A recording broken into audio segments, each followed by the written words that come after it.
오늘도 하나님께 사랑 고백한 여러분들 가운데 아버지의 은혜가 가득하시기를 예수님의 이름으로 축복합니다. 우리를 예배자로 세우시고 우리의 삶의 모든 영역 가운데 아버지의 자비하심이 비춰지도록 만드시는 역사, 그 은혜가 여러분 가운데 함께 하실 줄로 믿습니다. 우리가 살아가면서 무슨 일을 하든지 어떤 영역에서든지 새로운 변화를 갖는다 할 때에 그것은 항상 우리의 몸을 어떻게 사용하느냐로 실제적 출발을 갖기 마련입니다. 나의 몸이 지금 무엇을 하든지, 그게 사업이든 직장이든 혹은 마음에 대한 부분이든 관계든 뭐든지 간에 내 몸이 지금 어디에 있고 누구와 함께하고 있고 무엇을 하고 있느냐에 따라 내 삶의 변화는 생각으로 멈추는 것이 아니라 실제의 사건으로 일어나기 시작하는 것입니다. 그리고 그 몸의 사용에 따라 우리의 모든 변화의 결론도 맺어지게끔 되어 있습니다. 우리가 믿음의 삶을 산다는 것도 마찬가지입니다. 우리가 믿음을 갖는다는 것, 그것은 무엇인가? 결국은 나의 이 몸의 사용의 최우선순위를 하나님의 나라와 예수 그리스도의 복음을 위하여 쓰는 것입니다. 그걸 우리는 흔히 헌신이다 라고 표현을 합니다. 우리가 예수님을 믿고 내 몸을 하나님의 나라와 의를 위해서, 하나님의 나라와 예수 그리스도의 복음을 위해서 내 몸 사용하고 내 몸 두는 것을 최우선순위로 삼는 것, 그게 믿음을 가진 사람들의 변화된 모습입니다. 그런 것 가운데 우리가 절대로 빼놓을 수 없고 중심이 되는 게 뭐냐면 내 몸이 예배하는 자리, 예배하는 시간 가운데 있다는 것입니다. 지금 우리가 여기에 있는 것처럼 말입니다.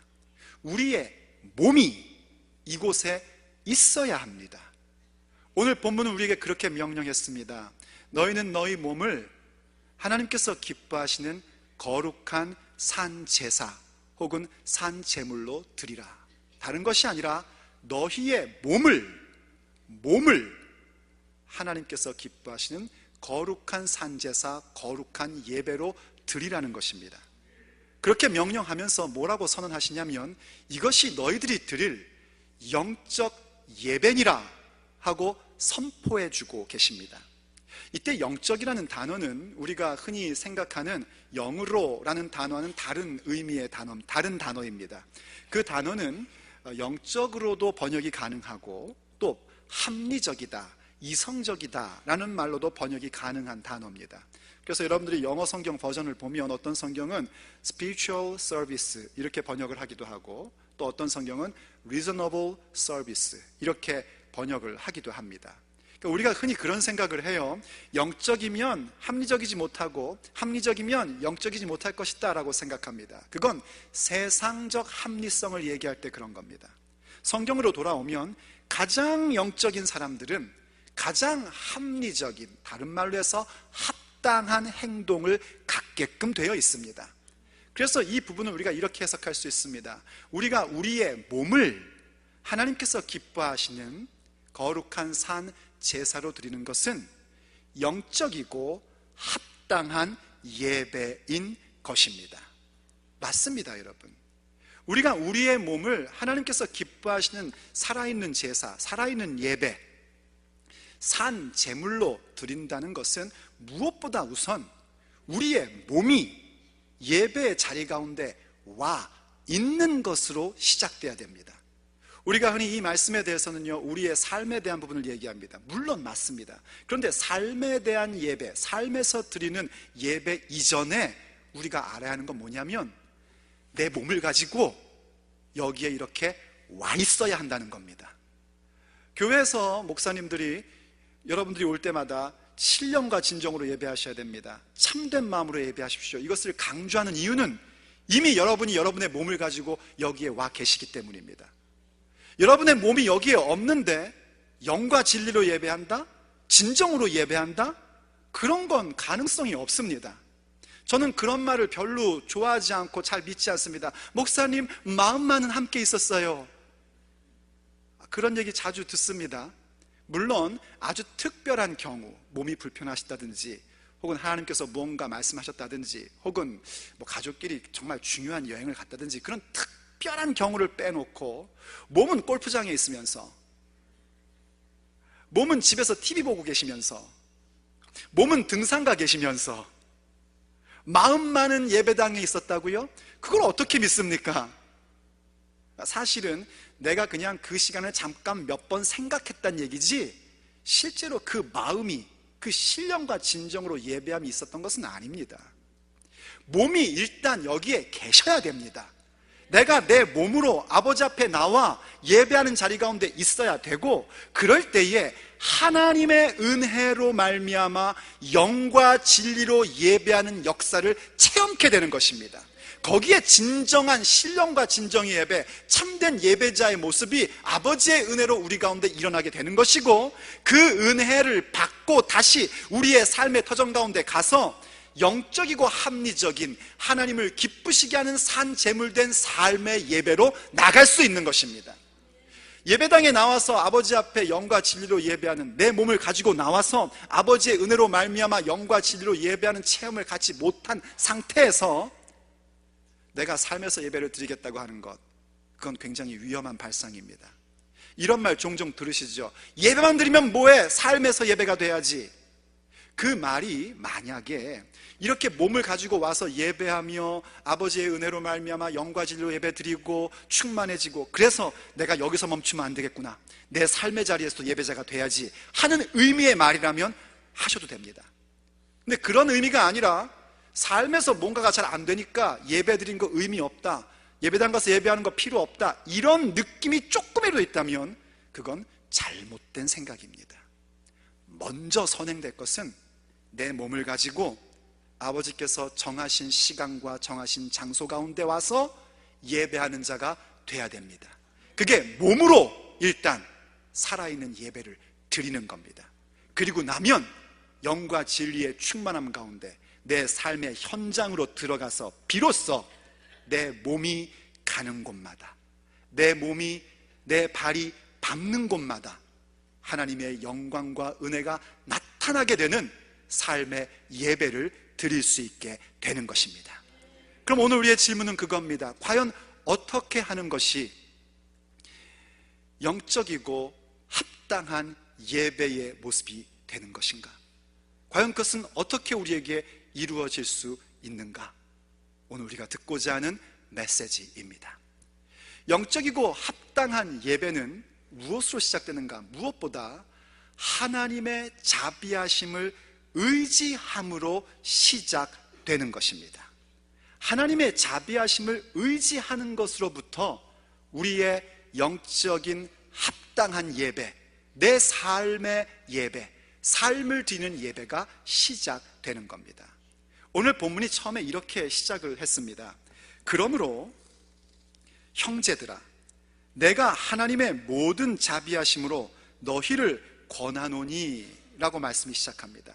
그러므로 형제들아, 앞에 있는 모든 말씀을 붙잡아서 이제 뭔가를 권면하려고 하는 거예요. 로마서에서 앞에 한 내용은 예수님을 믿음으로 말미암아 우리가 하나님의 자녀가 되었다라는 것이 가장 중요한 포인트입니다. 믿음으로 구원받은 것이지 우리의 행위나 우리의 어떤 착함으로 구원받은 것이 아니다, 그 부분들을 강조하고 있었습니다. 그러므로 이제 우리의 삶의 변화가 와야 되는데, 그때의 권면할 때에도 무엇을 가지고 권면하냐면 하나님의 모든 자비하심으로 권면한답니다. 사도 바울은 역시 하나님께 예배를 드리는 자였습니다. 그의 삶의 자리 가운데서도 그야말로 영적이며 합당한 예배를 하나님 아버지 앞에 드리는 삶을 살았던 사람입니다.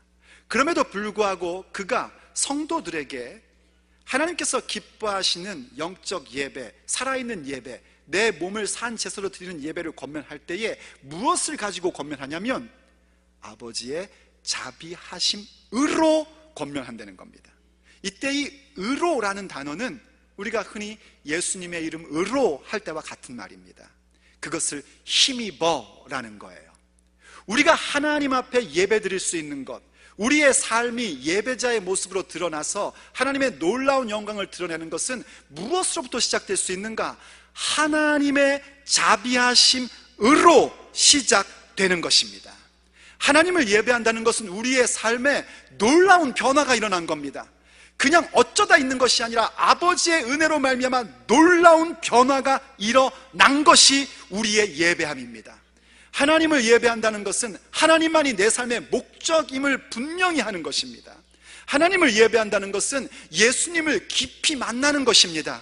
예수님이 누구인지를 분명하게 깨닫게 되는 것이고, 예수님을 만남으로 말미암아 나의 피 흘리고 있던 과거의 상처가 예수님의 만져주심으로 인하여 귀한 흔적이 되고, 예수님이 고쳐주신 흔적이 되고, 그리고 그 흔적조차 예수님만이 구원자시오, 예수님만이 모든 인생의 주인 되심을 증거하는 증거로 승화시키는 탁월한 변화가 있는 것이 예배입니다. 그뿐만이 아니라 예배한다는 것은 바로 그러한 나의 삶이 통로가 되어서 예수님과 그 누군가의 삶에서 예수님을 소개하는 통로되는 것만으로도 영광으로 알고 기꺼이 통로되는 모습으로 살아가는 그런 성숙한 변화를 갖는 것이 예배입니다. 그런 예배가 우리 가운데 임하게 된 것이고, 그런 예배자들이 바로 내 몸을 하나님께 예배드리며 내 몸으로 삶의 자리 가운데서도 하나님을 예배하는 자로 세워지는 것입니다. 그런데 이 사건이 어떻게 일어나냔 말입니다. 이 사건이 우리가 뭔가 하나님을 찾았기 때문에 일어난 사건인가? 아닙니다. 이 사건이 우리가 뭔가 과거에 착한 일을 하고 선한 일을 해서 이 사건이 우리에게 일어났는가? 그것도 아닙니다. 우리가 좋은 부모를 만나서 그런 사건이 일어났는가? 그것도 아닙니다. 운이 좋아서인가? 그것도 아닙니다. 오직 하나님의 은혜로 말미암아 아버지의 자비하심이 우리 가운데 임하셔서 우리에게 그 위대한 사건이 일어나게 된 것입니다. 우리는 원래 허물과 죄로 죽었던 사람들입니다. 우리는 본래 공중권세 잡은 자, 곧 마귀나 따라다니던 사람들이었습니다. 우리는 본래 본질상 진노의 자녀들이었습니다. 그런데 긍휼이 많으신 아버지 하나님께서 독생하신 아들 예수 그리스도를 우리에게 보내주시고 십자가에서 우리의 죄를 위하여 죽게 하셨고 부활하게 하실 때에 그를 믿는 자도 함께 살리신 것입니다. 그게 아버지의 은혜입니다. 그 은혜로 말미암아 우리는 놀라운 역사의 변화를 가졌고 예배자가 되었으며, 우리의 삶의 현장에서도 살아있는 예배, 곧 아버지께서 기뻐하시는 영적이며 합당한 예배자로 세워지게 된 것입니다. 우리가 그렇게 아버지의 자비하심을 받은 존재라는 사실이 우리가 가는 곳마다 드러나게 되는 것입니다. 그래서 에베소서 말씀이 우리에게 이렇게 얘기합니다. 에베소서 2장 7절 8절 말씀. 이는 그리스도 예수님 안에서 우리에게 자비하심으로써 그 은혜의 지극히 풍성함을 오는 여러 세대에 나타내려 하심이라. 아버지의 자비하심이 우리 가운데 있는 것, 그것을 모든 세대에게 나타내시겠다는 겁니다. 맞습니다, 여러분. 우리가 그렇게 아버지 앞에 내 몸을 가지고 예배를 드리고, 그렇게 내 몸을 가지고 예배당하나 예배할 때 우리로 하여금 신령과 진정으로 예배할 수 있는 은혜를 주시고, 그 은혜 받았기 때문에 내 삶의 현장 가운데 나가서 아버지께서 기뻐하시는 삶의 예배 드리는 모습을 가질 때에 그것은 전적으로 아버지의 자비하심으로 하나님의 은혜로 이루어졌다는 것이 드러나게 됩니다. 그래서 모든 세대들이 우리를 볼 때에 하나님의 자비하심이 얼마나 위대한지를 깨닫게 되고, 그 자비하심 가운데 나아올 수 있는 그런 기회를 또 주게끔 되는 것입니다. 그래서 8절에서 이렇게 얘기합니다. 너희가 그 은혜를 인하여 믿음으로 말미암아 구원을 얻었나니 이것이 너희에게서 난 것이 아니요 하나님의 선물이라. 아멘. 어떻게 우리가 변화된 예배자가 되었습니까? 아버지의 자비하심입니다. 우리가 어떻게 하면 아버지께서 기뻐하시는 영적인 합당한 예배를 나의 삶의 자리 가운데서 내 몸을 드리며 내 몸이 가는 곳마다 하나님께 영광 드리는 예배자가 될 수 있습니까? 그 모든 것은 오직 아버지의 자비하심을 힘입어 이루어진 것입니다. 그것을 늘 기억하셔야 됩니다. 그것을 기억하고 아버지의 자비하심을 늘 의지하며 살아가는 것이 영적이며 합당한 예배의 모습인 것입니다. 둘째로, 영적인 합당한 예배는 세상적인 가치관 따라가기를 거절합니다. 세상적 가치관 따라가기, 그것을 우리는 거절하는 자가 됩니다. 오늘 본문에서 이런 표현이 나왔었습니다. 너희는 이 세대를 본받지 말고, 이 세대를 본받지 말라라고 말씀해 주고 있습니다. 우리가 하나님의 자비하심으로 내가 새롭게 되었고 하나님의 자비하심으로 말미암아 예배자가 되었다라는 사실을 아는 사람들은, 그 사실을 언제나 기억하는 사람들은 너무나 자연스럽게 이 세상을 본받지 않습니다. 이때 이 세대라는 것은 이 세상을 얘기하는 겁니다. 물론 이때 이 세상이라는 것은 공간적인 세상을 얘기하는 게 아닙니다. 우린 이 세상을 떠나서 살 수 있는 사람이 아니에요. 우린 예수님을 믿고 구원받아 하나님의 자녀가 되었고 하나님 앞에 신령과 진정으로 예배하며 나의 삶의 자리 가운데서도 예배자가 되는 모습을 가졌음에도 불구하고 우린 여전히 이 세상에서 살아야 합니다. 직장생활 하셔야 되고요, 공부하셔야지 되고요, 생활을 위해서 열심히 돈 버셔야 됩니다. 우린 그거 계속해서 해나가야 됩니다. 그러나 우리가 비록 이 세상 가운데 살고 있다고 해서 세상이 내 안에 들어와 나를 장악하게 내버려둬서는 안 됩니다. 그것은 마치 배와 물의 관계 같은 것입니다. 여러분 아시다시피 배는요, 물 위에 떠 있어야 되고 물 위에서 목적지를 향하여 항해해야 됩니다. 비록 때때로 파도가 치고 그 파도 때문에 배가 적는다 할지라도 그 물이 그 배에 가득 채워지고 그 배에 점점점 차오르게끔 내버려둬서는 안 되는 겁니다. 그렇게 되면 배는 침몰하고 목적지를 향하여 갈 수 없습니다.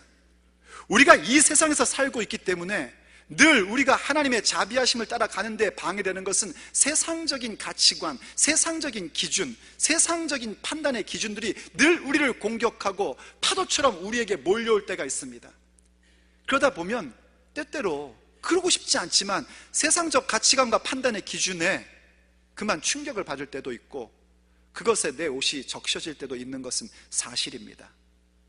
그러나 여러분, 그렇다고 해서 이 세상적 가치관과 판단의 기준이 내 영혼을, 내 삶을 잠식하게 내버려둬서는 안 됩니다. 반드시 그것을 버려야 합니다. 반드시 그것을 떠나야 합니다. 만약에 그렇게 세상적인 가치관과 세상적 생각이 나를 점점점 잠식하는데도 불구하고 그것을 보고 그냥 가만히 내버려 두고 있으면 나는 세상을 사랑하는 사람입니다. 그저 세상의 가치관과 판단의 기준을 본받고 따라가고 있다면 나는 하나님 사랑하는 사람 아니고 세상을 사랑하는 사람입니다. 사람은요, 누구나 자기가 사랑하는 것을 본받고 따라가고 싶어 합니다. 내가 무엇을 본받고 싶어 하고 무엇을 따라가고 있는가? 무엇을 내 삶의 금형으로 삼고 있는가? 금형 말입니다. 거기에 넣기만 하면 그대로 나오는 금형. 붕어빵 금형엔 뭘 넣어도 넣기만 하면 붕어빵 나오는 것처럼 세상을 금형으로 삼고 사는, 그걸 본으로 삼고 사는 삶을 갖는 것은 하나님 사랑하는 거 아닙니다. 세상 사랑하는 겁니다. 그것이 얼마나 엄중한 일인지 요한일서는 우리에게 이렇게 말씀해 주고 있습니다. 이렇게 경고합니다. 요한일서 2장 15절과 16절 말씀입니다. 이 세상이나 세상에 있는 것들을 사랑치 말라.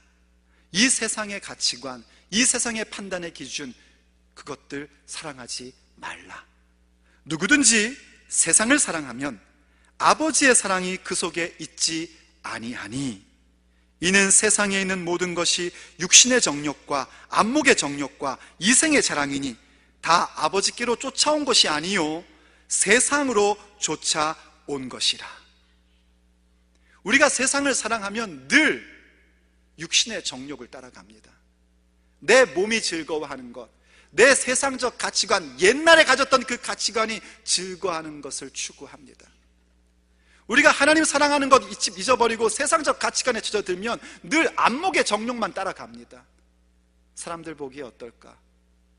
사람들 보기에 더 좋게 보여야지. 이거에만 관심을 갖게 됩니다. 세상적 가치관이 들어오는 것을 그냥 내버려 두면 우린 늘 이생의 자랑뿐입니다. 내가 성취한 것, 내가 성공한 것, 그것만 보여주고 싶은 데에 혈안이 될 뿐입니다. 그것 세상 사랑하는 겁니다. 세상 사랑하면 아버지의 사랑이 그 속에 없답니다. 사랑하는 여러분, 중간지대는 없습니다. 세상을 사랑하든지 아버지 하나님을 사랑하든지 둘 중에 하나입니다. 하나님을 사랑하십시오. 하나님을 사랑하십시오. 세상의 가치관이 내 인생의 배 안에 잠식해 들어오는 걸 내버려 두지 마십시오. 뭔가 구멍이 나서 점점점 잠식해 온다면 빨리 그 구멍을 찾아서 메꾸십시오. 그리고 채워져 있는 이 세상의 가치관을 빨리 퍼서 버려버리십시오. 그냥 내버려둬서는 안 됩니다. 우리는 침몰될 수 없습니다. 비록 세상 가운데 살고 있으나 이 세상 가운데서 아버지께서 주신 목적을 향하여 항해해 나가야 할 사람들입니다. 그것이 우리가 가져야 할 태도입니다. 우린 세상적 가치관에 대하여 반드시 거부하는 자가 돼야 됩니다. 세상의 가치관아, 나로부터 떠나가라! 외치십시오. 그것이 영적이고 합당한 예배인 것입니다. 그것을 아버지께서 기쁘시게 받으시는 겁니다.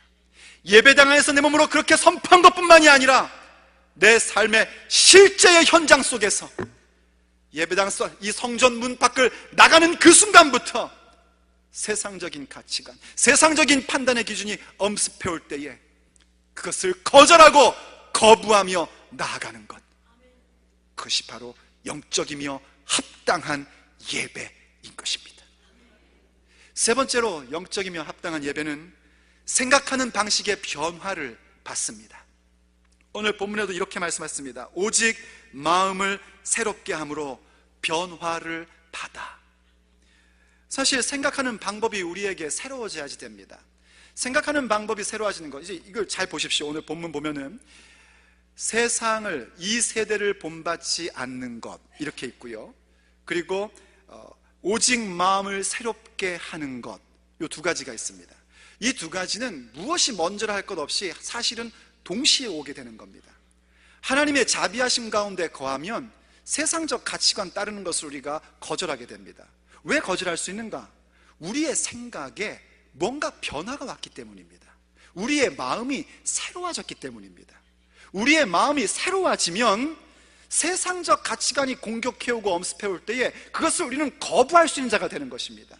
무엇이 먼저랄 것도 없이 함께 이것이 다가오게끔 되어 있는 겁니다. 마음이 새로워져야 됩니다. 마음을 새롭게 함으로 변화를 받을 수 있는 거예요. 그런데 이 마음을 새롭게 한다는 것은요, 우리의 마음이 이렇게 뭔가 좋아지는 그런 느낌만을 말하는 것은 아닙니다. 혹은 내 마음이 이렇게 평화로워진다 하는 것만을 말하지는 않습니다.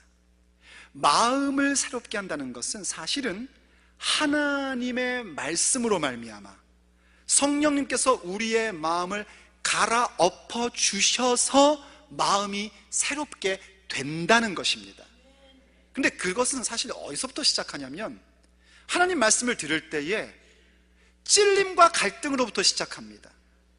여러분은 어떠신지 모르겠습니다. 하나님 말씀을 들으면 늘 기쁘고 행복하고 평화롭고 그러십니까?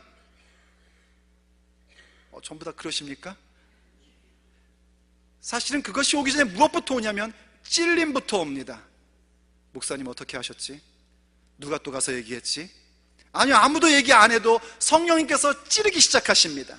성령님께서 우리의 잘못된 부분, 잘못된 생각, 잘못된 행동을 책망하기 시작합니다.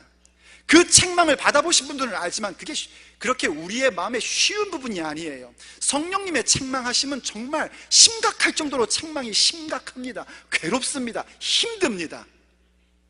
언제 평안이 오냐면요, 바로 그렇게 성령님께서 우리의 마음 가운데 책망하시고 말씀으로 도전하실 때에 막 갈등이 오는데 그 갈등 속에서 내 생각을 버려버리고 하나님의 생각을 선택할 때에 비로소 위로부터의 평강이 임하는 겁니다. 그게 마음을 새롭게 함이에요. 마음을 새롭게 한다는 것은 그냥 가만히 앉아서 평화로움을 느끼는 것이 아니라 이렇게 전투하는 것입니다. 싸우는 겁니다. 내 생각을 죽여버리고 오직 하나님의 생각만을 택하는 것입니다. 육신의 생각을 죽여버리고 영의 생각만을 택하는 것입니다. 그럴 때 마음이 새로워지는 거예요. 그게 생각의 변화를 갖는 겁니다. 그럴 때 우리의 삶에 어떤 현상들, 어떤 사건이 공격해 올 때요, 우리의 느낌이 좋던 나쁘던, 그렇죠, 살다 보면 별일이 다 많습니다. 어떤 때는 기분 좋은 일이 생길 때도 있고요, 어떨 때는 기분 나쁜 일이 생길 때도 있습니다. 그러나 기분 좋은 일이 생기던 기분 나쁜 일이 생기던 상관없이 우리는 그 일어나는 현상 속에서 과연 하나님께서 무엇을 하시려는가 하는 부분을 볼 수 있는 생각을 갖게 됩니다. 그게 생각의 변화입니다. 그 생각의 변화가 우리의 삶의 행동을 변화시켜주고, 그 행동의 변화가 우리의 습관을 변화시켜주고, 습관의 변화가 우리의 인격을 변화시켜줍니다. 그리고 그 인격의 변화가 소위 말해서 우리의 인생 자체에 변화를 주는 겁니다. 어떻게 가능한가? 하나님의 말씀 앞에 서야 그게 가능합니다. 우리가 우리의 생각을 새롭게 하려면요, 그 무엇보다도 예수님을 깊이 생각하는 자가 되어야 됩니다. 그래서 히브리서가 우리에게 예수님을 깊이 생각하라 하고 명령하고 있는 거예요. 예수님을 깊이 생각한다는 건 뭡니까? 그것은 예수님만을 바라보는 것입니다. 예수님께 나의 시선을 고정시켜 드리는 겁니다. 그럼 보이는 게 있어요. 예수님이 하나님의 아들이심에도 불구하고 고난을 당하시고, 그 고난을 당하실 때 장차 오실 즐거움을 바라보며 기꺼이 그것을 자취하면서 가셨던 예수님의 발걸음을 보게 됩니다. 예수님을 깊이 생각하고 예수님을 바라보면은 그것은 무엇을 실제로 하는 거냐면 성경의 말씀을 바라보고 성경의 말씀을 깊이 묵상하는 겁니다. 여러분, 성경 읽으십시오. 성경을 읽으시기를 예수님의 이름으로 축복합니다. 12월 달에는 꼭 그러시죠. 내년부터는 성경을 읽으리라. 내년까지 기다리실 거 없습니다. 오늘부터 읽으십시오. 성경 말씀을 읽고 말씀을 붙잡고 아버지 앞에 기도할 줄 알아야 됩니다. 기도하면 아버지께서 깨닫게 해주십니다. 기도하면 예수님을 바라보게 됩니다. 기도하면 예수님을 생각하게 됩니다. 나 혼자 떠드는 기도가 아니라 하나님 아버지 앞에 하는 기도는 언제나 우리로 하여금 예수님을 집중하게 하고 예수님을 바라보게 하고 예수님을 생각하게끔 합니다. 그럼 뭘 발견하냐면 내가 참 악당이라는 걸 알게 됩니다. 저는 기도할 때마다 그런 부분들을 깨닫게 해주세요. 임영이 진짜 악당이다. 여러분들은 목사라고 늘 좋게 봐주시지만 제 아내한테 물어보세요. 제가 얼마나 악당인지. 언젠가 누가 그렇게 얘기했대요. 제 아내한테요. 사모님은 좋으시겠어요. 임영희 목사님처럼 저렇게 나이스한 삶을 살아서요. 그랬더니 제 아내가 그렇게 대답했답니다. 살아보세요. 100% 동의합니다. 얼마나 악당인지, 분명히 구원받고 하나님의 자녀이고 심지어는 이 귀한 새생명교회 담임 목사님도 불구하고 얼마나 사람이 악당인지 그거를 절절히 깨닫게 됩니다. 왜냐하면 지금 그 기도가 나 혼자 하는 묵상이 아니라 하나님 아버지께 드리고 있는 기도이기 때문입니다. 과연 그 누가 아버지의 거룩하심 앞에 스스로 깨끗하다 할 수 있겠습니까? 그런데 그렇게 내가 얼마나 악당인지를 깨닫고 눈물을 흘릴 때에 거기에 하나님 아버지의 위로가 오기 시작합니다. 그럼에도 불구하고 아버지의 자비하심이 나에게 함께하고 있고, 그럼에도 불구하고 아버지의 사랑하심이 나로 하여금 지금 이 자리에서 기도하게끔 만들어 주셨고, 여러분 기도하실 때 이 부분이 오기까지 좀 끈질기게 붙잡아 보십시오. 저는 우리 교회 교우들이 전부 다 그렇게 이런 기도 가운데 들어오는데 좀 끈질기게 붙잡는 기도의 용사 되기를 원합니다. 왜 아멘이 작습니까? 정말 그렇게 돼야 됩니다. 그러다 보면은요, 내 가슴 속 깊은 곳에서부터 넘쳐 흘러나오는 게 있습니다. 그게 바로 감사입니다. 내가 만들어낸 감사가 아니라 예수님을 깊이 생각하며 바라보는 그 기도의 시간 가운데에 내가 얼마나 죄인인 것을 확인하게 되고, 그럼에도 불구하고 아버지께서 내게 주신 그 귀한 은혜를 다시 생각하게 해주실 때 내 마음 가운데 깊은 감사가 넘쳐 올라오기 시작을 합니다. 그럼 성령님께서 어떻게 만들어 주시냐면요, 생각 자체를 바꿔주십니다. 그 꼴보기 싫었던 사람도 축복하게 시게끔 생각을 바꿔주시고요, 하기 싫었던 그 일들도 하게끔 생각을 바꿔주십니다. 이제 그 능력을 가지고 일어서면 되는 겁니다. 그래서 우리가 잘 아는 빌립보서가 이렇게 우리에게 말씀해주고 있는 겁니다. 아무것도 염려하지 말고, 사랑하는 성도 여러분, 아무것도 염려하지 마십시오. 이건 하나님 아버지의 명령입니다. 우리가 선택할 수 있는 것이 아니라 하나님께서 명령하셨으니까 그냥 복종하셔야 됩니다. 아무것도 염려하지 마십시오. 그리고 오직 모든 일에 기도와 간구로 너희 구할 것을 감사함으로 하나님께 아뢰라. 어떻게 감사하며 아뢰게 되는가? 아까 말씀드린 것처럼 하나님을 깊이 생각하고 예수님을 깊이 생각하고 예수님만을 바라보고 기도할 때에 나의 죄인됨과 아버지의 은혜로움을 깨닫게 되면 감사함으로 내 간구할 것을 구하게 되는 겁니다. 이게 생각의 변화입니다. 세상을 본받지 않고 마음을 새롭게 하는 역사가 그렇게 일어나게 되는 것이고, 거기에 변화의 역사가 내 인생 가운데 일어나게 되는 것입니다. 그리하면 7절 말씀, 모든 지각에 뛰어난 하나님의 평강이, 모든 지각, 저는 이것을 이렇게 설명하고 싶습니다. 내가 눈으로 보는 것이든지, 내가 귀로 듣는 것이든지, 내가 손으로 만지는 것이든지, 내가 코로 냄새 맡는 것이든지, 혹은 여성들이 갖는 육감이든지, 모든 지각, 모든 감각을 뛰어넘으시는 하나님의 평강이 그리스도 예수님 안에서 너희 마음과 생각을 지키시느냐, 그겁니다.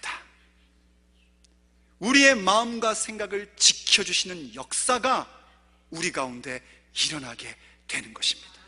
그게 바로 영적이며 합당한 예배, 나의 몸을 가지고 삶 가운데 하나님께 영광 돌릴 수 있는 삶을 택하고 나아가는 삶을 드리는 예배자의 현상이요, 모습이요, 추구하는 바가 되는 것입니다. 마지막 결론적으로 네 번째, 영적이고 합당한 예배자는 하나님의 뜻을 늘 추구하게 됩니다. 이건 너무나 당연하고 자연스러운 이야기입니다. 하나님의 자비하심으로 말미암아 내가 하나님께 예배하는 자가 되었다는 사실을 늘 기억하고 인정합니다. 내 몸을 가지고 이렇게 예배당에 나올 수 있는 것도 내가 결정하고 나온 것 같지만 알고 봤더니 아버지의 자비하심이 힘입어져서 여기 왔음을 깨닫게 됩니다. 그리고 나아가서 이제 내 몸을 가지고 나로 하여금 성령님으로 충만케 해주신 나의 삶을 가지고 삶에서 예배하는 자가 됐다는 사실을 알고 언제나 자비하심을 힘입어 예배하는 자가 됩니다. 그 자비하심을 힘입기에 내 삶에서 점점 공격해오고 파도쳐오는 세상적 가치관 절대로 따라가지 않고 그것 따라가는 것 거부하는 선언을 하며 삽니다. 동시에 하나님의 뜻이 무엇인지 늘 하나님을 바라보는 시선을 가지고 살아갑니다.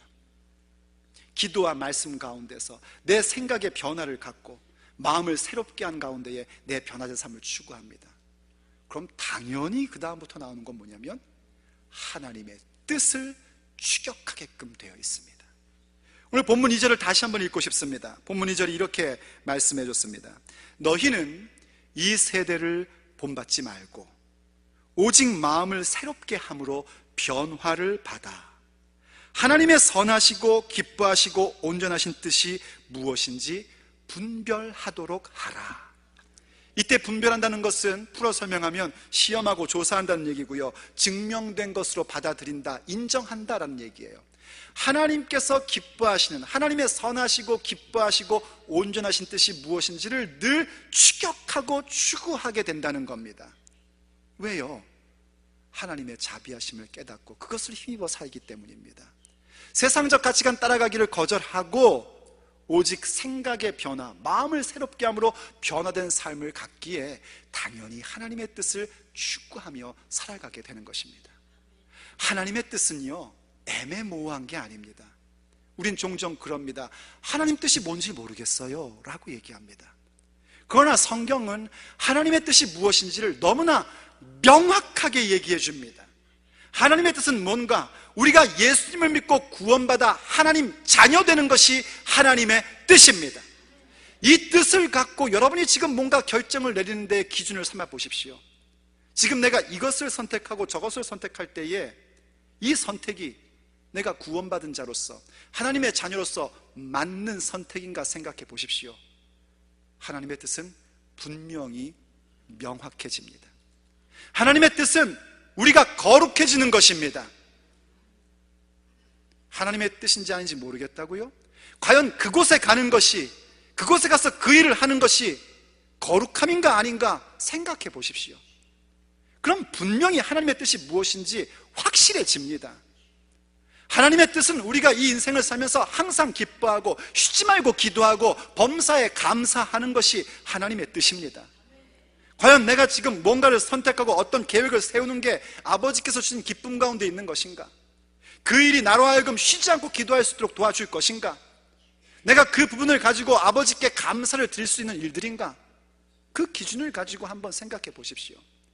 얼마나 하나님의 뜻이 명확합니까? 하나님의 뜻이 애매모호하게 보이는 이유는 하나님의 뜻이 애매모호한 것이 아니라 우리의 마음 상태가 애매한 겁니다. 내 마음 상태가 하나님 뜻 따르는 것보다는 내 육신의 생각을 따르고 싶은 것 때문에, 내 마음 상태가 새롭게 되어 변화받는 것보다는, 하나님의 생각을 기준으로 생각의 전환을 갖는 것보다는 사람의 생각, 육신의 생각 가운데 들어가고자 하는 마음 때문에 하나님 뜻이 애매해 보이는 것이지, 내가 분명히 하나님의 자비하심을 힘입어 세상의 가치관을 거절하고 생각의 변화, 마음을 새롭게 하여 변화된 삶을 추구하고 있으면 아버지의 뜻은 언제나 명확합니다. 남은 것은 뭔가? 아버지의 뜻에 복종하는 것 뿐입니다. 아버지의 뜻에 따라가고 그 뜻을 추구하는 것 뿐입니다. 그것이 바로 하나님의 선하시고 기뻐하시고 온전하신 뜻입니다. 그 일 가운데 우리는 아버지께서 기뻐하시는 살아있는 예배, 내 몸을, 내 삶을 영적이면서도 합리적인 예배로 드리는 위대한 삶을 살게 되는 것입니다. 사랑하는 여러분, 그것이 우리의 부르심입니다. 그것이 바로 우리의 예배입니다. 우리가 몸을 가지고 이 자리에 있다는 것은 일단 첫 번째 단추를 잘 끼운 겁니다. 여러분 참 잘하셨습니다. 축하합니다. 칭찬합니다. 이제 이 시간 아버지께서 우리에게 영과 진리로 충만하게 해주셨고 우리의 생각에 변화를 주셨습니다. 성령님께서 우리와 함께 하십니다. 이제 남은 것은 뭔가? 바로 그렇게 영적이며 합리적인 예배, 내 삶 전체가 아버지께 사로잡히고 아버지의 영광을 드러내는 일들을 나의 삶의 실제 현장 가운데서 이루며 살아가는 것입니다. 그런데 여러분도 알고 저도 알다시피 우리 자신에게는 그 힘이 없습니다. 우리 자신에게는 그 능력이 없습니다. 그래서 늘 성령님의 충만함을 간구하셔야 됩니다. 그래서 늘 말씀의 장악당함을 구하셔야 됩니다. 그래서 오늘도 주 앞에 간구하십시오. 아버지, 나를 성령님으로 충만케 하여 주시옵소서. 아버지의 말씀에 완전히 사로잡히기를 원합니다. 도와주시옵소서. 세상적 가치관이 나를 공격하고 파도처럼 몰려올 때에 아버지 도와주셔서 그것을 이기는 자가 되게 하여 주시옵소서. 거절하는 자가 되게 하여 주시옵소서. 우리의 기도 제목이어야 합니다. 아버지, 아파도 좋으니까 내 마음을 갈아엎어 주시옵소서. 기경하여 주시옵소서. 주님이 주신 생각을 품는 자가 되게 해 주시옵시고, 생각의 변화를 갖고 생각의 전환을 갖고 변화된 인생을 갖게 하여 주시옵소서. 그것이 우리 기도여야 합니다. 그리고 아버지, 이 분명한 아버지의 뜻을 내 삶을 다하여 따르게 하여 주시옵소서. 아버지께서 기뻐하시는 예배자, 너무나도 영적이고 너무나도 합당한 예배의 모습, 바로 오늘도 그렇게 아버지 앞에 간구하는 우리들 가운데 나타나게 될 것입니다. 기도하시겠습니다. 아버지, 우리는 예배자입니다. 아버지의 자녀로 부르심을 받고 우리의 몸을 이곳에 오게 하신 아버지의 자비하심으로 말미암아 우리의 몸과 마음과 뜻과 정성을 다하여 하나님 아버지께 예배하는 예배자입니다. 우리를 이러한 예배자로 세워주셔서 감사드립니다. 오늘도 이 예배 가운데 우리를 충만케 하시고 하나님 아버지께 영광과 찬송을 돌리게 해주셔서 감사드립니다. 아버지께서 우리를 이렇게 예배자로 세우시고 충만케 하셨으니 이제는 영적이며 합당한 예배, 우리의 삶의 자리 가운데서도 예배하는 자가 되기를 원합니다. 우리의 몸이 가는 곳마다, 우리의 몸을 담고 일하는 곳마다 아버지의 영광과 존귀가 나타나는 현상을 우리를 통하여 나타나기를 원합니다. 아버지의 자비하심을 힘입어 그 일들을 이루기를 원합니다. 아버지 도와주시옵소서. 우리로 하여금 아버지의 자비하심을 힘입는 인생이라는 사실을 날마다 순간마다 깨닫게 하여 주시옵소서. 아버지, 그 자비하심을 힘입기에 오늘도 또 우리를 파도치며 공격해오는 세상의 가치관을 향하여 나는 너를 따르지 않으리라 외칠 수 있는 자가 되게 하여 주시옵소서. 그리고 오직 마음을 새롭게 함으로 말미암아 변화된 인생을 갖게 하여 주옵소서. 예수님을 생각하는 생각으로 가득 차게 하여 주시옵시고 예수님을 바라보는 시선으로 우리의 생각에 변화를 받을 수 있도록 아버지 도와주시옵소서. 그래서 우리의 인생 가운데 분명히 찾아오신 아버지의 그 귀하신 뜻, 아버지의 그 귀하신 뜻이 하늘에서 이루어진 것 같이 우리의 삶의 현장마다 이루어지게 하여 주시옵소서. 아버지, 우리에게 성령님으로 충만케 하여 주시옵소서. 말씀으로 충만케 하여 주시옵소서. 우리를 완전히 붙잡아 주시고 장악하여 주셔서 아버지의 뜻을 이루는 영적이면서도 합당한 예배를 드리는 예배자 되게 하여 주시옵소서. 우리 주 예수 그리스도의 이름으로 간절히 기도 올립니다. 아멘.